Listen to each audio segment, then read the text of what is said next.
take on a different meaning when you take away the melody of them. Sometimes people get swept up in the tune. A lot of times the tune does complement the words, but sometimes it's just a lot more clear to read it.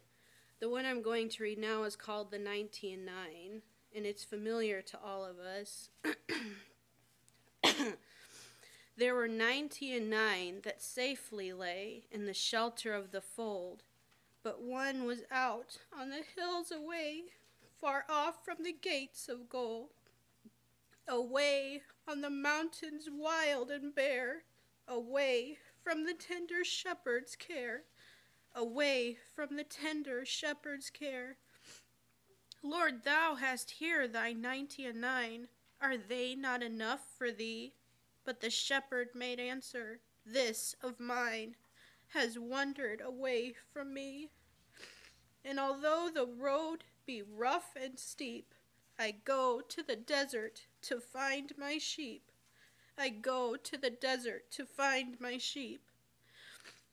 But none of the ransomed ever knew how deep were the waters crossed, nor how dark was the night that the Lord passed through ere he found his sheep that was lost.